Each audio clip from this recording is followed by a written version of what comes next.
Keziah wa Kariuki nĩaumbũrĩte ndeto iria citigĩte aingĩ megegeire na memakĩire nĩ kuona ndeto iria Keziah wa Kariuki arĩkĩtie gũkorwo Kumbûra for the first time ciĩgiĩ ndigano yake na Leave Kiengei, how it happened na what caused it. Na Keziah nĩaumbũrĩte atĩ gũtigana gwake na Leave Kiengei, the divorce, ndĩarĩ choice yake, ndĩarĩ kĩndũ angĩendire, ti kĩndũ ngoro yake yendaga gũkorwo ĩkĩgerera.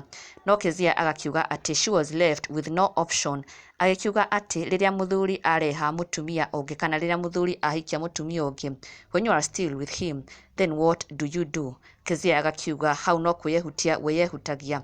Now that is exactly what she did. Keziah agĩkiuga abocirwo gũkorwo akĩyehutia in that marriage tondũ Kiengei took on another wife, agĩkorwo akĩgĩa mũtumia ũngĩ. Still marĩ ona Keziah, na Keziah agakiuga haha agĩkĩona no eyehutirie, na agakiuga it was not a choice for her, she had to leave. Circumstances ici nĩ ciatũmire akorwo akĩyehutia kĩhiko-inĩ kĩu na magĩtigana na Kiengei. Na Keziah nĩaumbũrĩte nĩ rĩarĩ ihinda iritũ mũno kũrĩ Keziah akiuga nĩekoraga arĩrĩte mũno nginya e wĩra-inĩ, agĩkiuga yes e wĩra koguo the others don't know what she is going through tondũ that's a personal issue.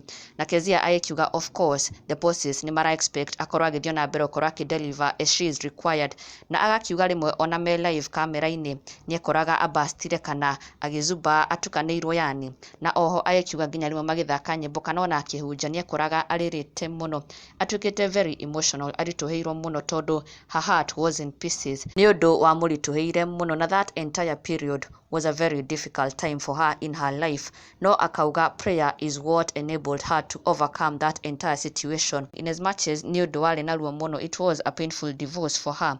Agĩtarĩria ũrĩa gwakĩhanĩkire nĩgetha magĩkorwo makĩdivorce na Leave Kiengei. Keziah agĩkiuga Kiengei agĩkorirwo akĩgĩa na another wife when she was still with him. Na Keziah agĩkiuga hau niho agĩbocirwo gũkorwo akĩyehutia na magĩkorwo magĩtigana na Leave Kiengei. Na ndũgakĩriganĩrwo gũ-subscribe for the latest and trending Kikuyu celebrity news. Never miss an update. Subscribe now.